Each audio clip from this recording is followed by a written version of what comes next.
Hello दोस्तों, universe institute में आपका स्वागत है। आज का मोटिवेशन, संघर्ष के मार्ग पर जो वीर चलता है वही इस संसार को बदलता है। जिसने अंधकार, मुसीबत और खुद से जंग जीती हो, सूर्य बनकर वही निकलता है। दोस्तों, चैनल को ज़्यादा से ज़्यादा सब्सक्राइब और शेयर कीजिए। आपका सपोर्ट ही हमें प्रेरित करेगा। धन्यवाद। तो चलिए दोस्तों, आज का सेशन शुरू करते हैं और आज के जितने भी करंट अफेयर्स के क्वेश्चंस हैं उनको सोल्व करते हैं। उसके बाद में उन्हीं का जो स्टैटिक है वो पढ़ेंगे। तो चलिए दोस्तों, पहला क्वेश्चन लेते हैं। अब क्वेश्चन 1, निम्नलिखित में से किसे 76वीं संयुक्त राष्ट्र महासभा के अध्यक्ष के रूप में चुना गया है? हर्ष श्रृंगला, अब्दुल्ला शाहिद, जलमई रसूल, श्री एस जयशंकर। सही ऑप्शन है बी, अब्दुल्ला शाहिद। 76वीं संयुक्त राष्ट्र महासभा के अध्यक्ष के रूप में अब्दुल्ला शाहिद को चुना गया है। वह मालदीव के विदेश मंत्री हैं। उन्हें 143 मत मिले, जबकि उनके खिलाफ खड़े अफगानिस्तान के पूर्व विदेश मंत्री डॉक्टर जलमई रसूल भी उम्मीदवार थे और उन्हें 48 मत मिले। 2021-22 सत्र के लिए उन्हें चुना गया है। शाहिद तुर्की के राजनयिक वोल्कान बोजकीर का स्थान लेंगे, जो संयुक्त राष्ट्र महासभा के 75वें सत्र के अध्यक्ष थे। यह पहली बार है जब मालदीव के पास संयुक्त राष्ट्र महासभा की अध्यक्षता गई है। आपको बता दें कि इस चुनाव में भारत ने मालदीव का समर्थन किया था।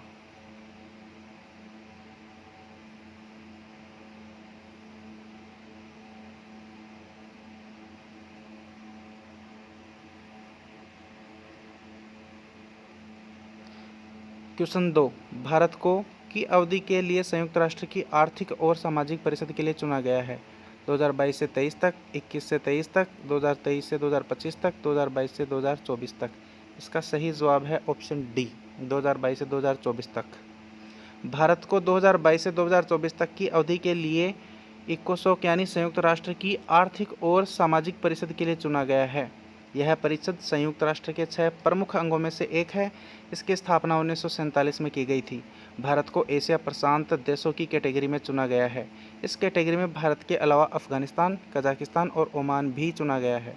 सतत विकास के 3 आयामों आर्थिक, सामाजिक और पर्यावरण को आगे बढ़ाने में इस 54 सदस्य परिषद की अहम भूमिका है।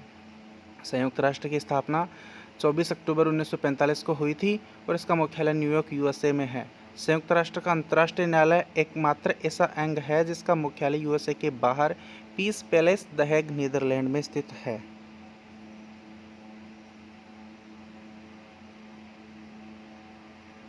जंगी-थोपन पोवारी जल विद्युत परियोजना किस नदी पर बनाए जाने वाली है?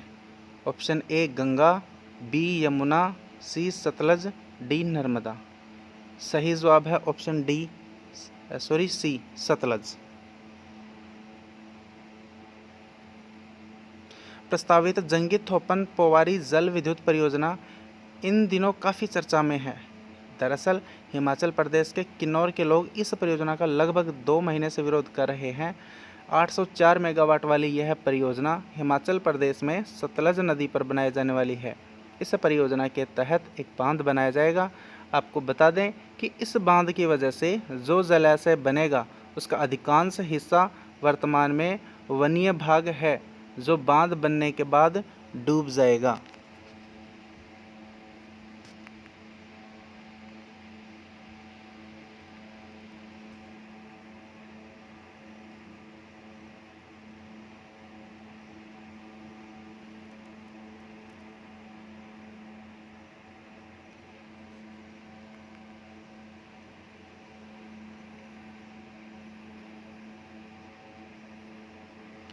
क्वेश्चन नंबर 4, किस देश में सी स्नोट आउटब्रेक दिखा जा रहा है?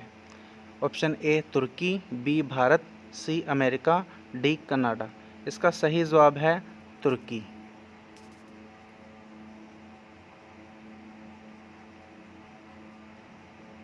तुर्की के मारमारा सागर में सी स्नोट काफ़ी ज़्यादा देखा जा रहा है। इसका प्रकोप बढ़ते जा रहा है। काला सागर और एजियन सागर में भी इसे देखा गया है।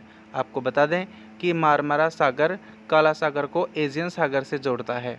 सी स्नोट भूरे या हरे रंग के कीचड़ की एक पतली परत है।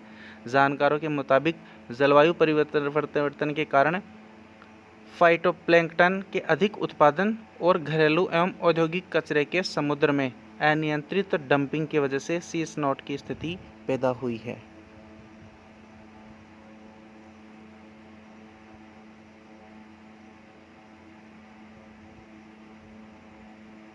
हाल ही में निम्नलिखित में से किस राज्य ने महिलाओं का टीकाकरण करने के लिए स्पेशल पिंक बूथ की शुरुआत की है?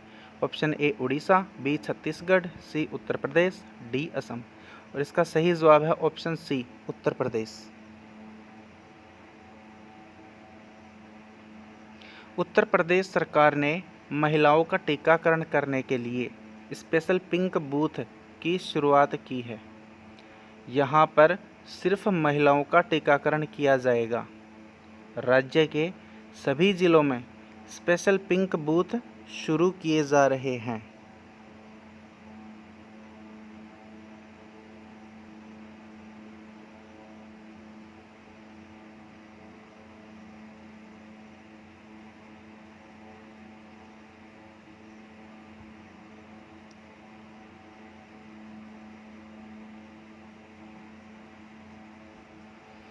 क्वेश्चन 6, फेसबुक ने किसे भारत में शिकायत अधिकारी नियुक्त किया है? Option A Adline Castelino, B Sphoorti Priya, D Andrea Meza, D Tanu Bhadauria. इसका सही जवाब है ऑप्शन बी स्फूर्ति प्रिया।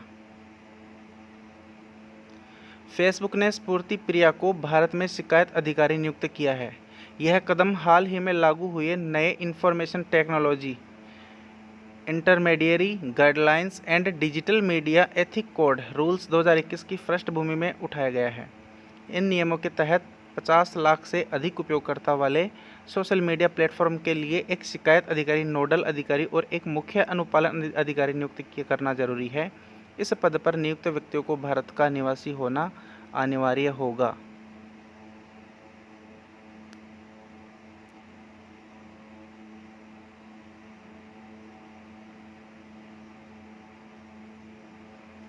क्वेश्चन 7, लॉस्ट चिल्ड्रन आर्चिव उपन्यास की लेखिका कौन है? ए अरुंधति रॉय, बी तस्लीमा नसरीन, सी लौरा एक्वेल, डी वेलेरिया लोइसेली। इसका सही जवाब है option D Valeria लोइसेली।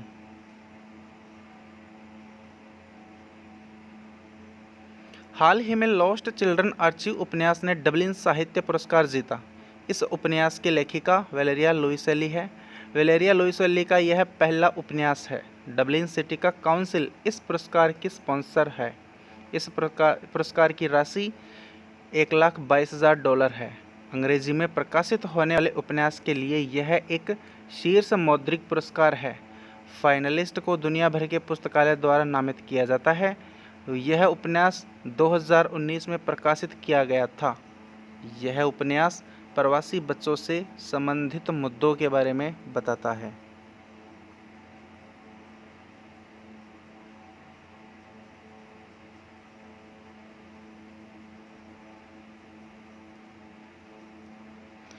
Question 8, Bharat पे कब तक के लिए आईसीसी का ऑफिशियल पार्टनर बन गया है? Option A 2023, option B 2024, option C 2025, D 2026। Bharat पे 2023 तक के लिए आईसीसी का ऑफिशियल पार्टनर बन गया है। इसके लिए इन दोनों के बीच समझौता हुआ है। इस समझौते के तहत भारत पे प्रसारण और डिजिटल प्लेटफॉर्म पर एसोसिएशन को बढ़ावा देगा। इस करार के अंतर्गत आईसीसी आयोजनों में भारत पे की भागीदारी सुनिश्चित होगी। इन आयोजनों में आगामी आईसीसी विश्व टेस्ट चैंपियनशिप 2021, आईसीसी पुरुष टी20 विश्व कप 2021, आईसीसी पुरुष टी20 विश्व कप 2022, महिला विश्व कप 2022, विश्व टेस्ट चैंपियनशिप 2023 आदि शामिल है।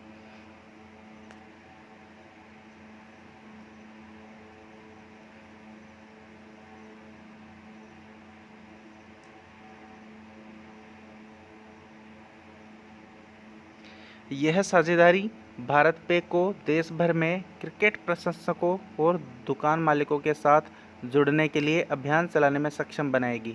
आपको बता दें कि भारत पे एक landing and digital payment startup है।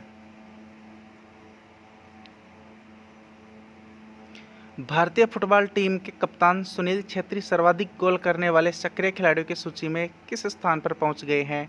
ऑप्शन ए पहले, बी दूसरे, डी तीसरे, डी चौथे। सही जवाब है ऑप्शन बी दूसरे। भारतीय फुटबॉल टीम के कप्तान सुनील छेत्री अर्जेंटीना के सुपरस्टार लियोनेल मेसी को पीछे छोड़कर सर्वाधिक गोल करने वाले सक्रिय खिलाड़ी की सूची में दूसरे स्थान पर पहुंच गए हैं। 36 वर्षीय छेत्री ने फीफा विश्व कप 2022 और एएफसी एशियाई कप 2023 के संयुक्त क्वालिफाइंग मैच में बांग्लादेश के खिलाफ भारत की एक तरफ से 2 गोल किए। इस तरह से उनके कुल अंतर्राष्ट्रीय गोलों की संख्या 74 हो गई है। सुनील छेत्री सर्वाधिक गोल करने वाले सक्रिय खिलाड़ियों की सूची में केवल पुर्तगाल के क्रिस्टियानो रोनाल्डो से पीछे हैं। क्रिस्टियानो रोनाल्डो के कुल 103 गोल हैं।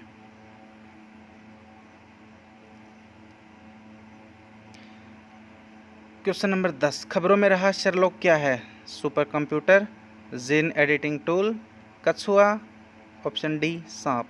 इसका सही जवाब है जीन एडिटिंग टूल।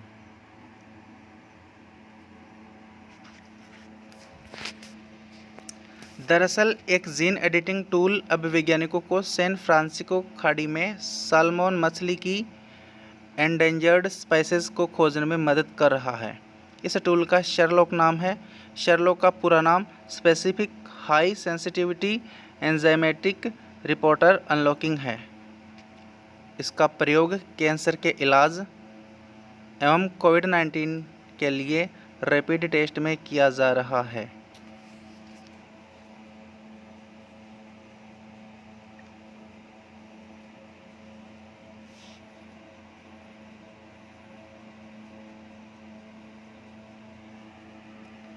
आज का अभ्यास प्रश्न, सुरक्षित हम सुरक्षित तुम अभियान नीति आयोग ने निम्नलिखित में से किसके साथ मिलकर शुरू किया है?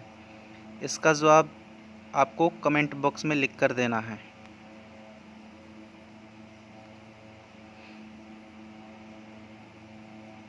दोस्तों कैसी लगी आज की क्लास कमेंट बॉक्स में ज़रूर बताएं। दोस्तों चैनल को ज़्यादा से ज़्यादा सब्सक्राइब करें और शेयर करें।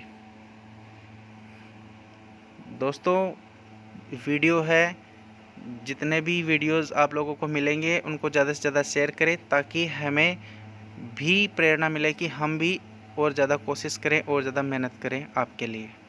तो दोस्तों खुश रहिए। Thank you.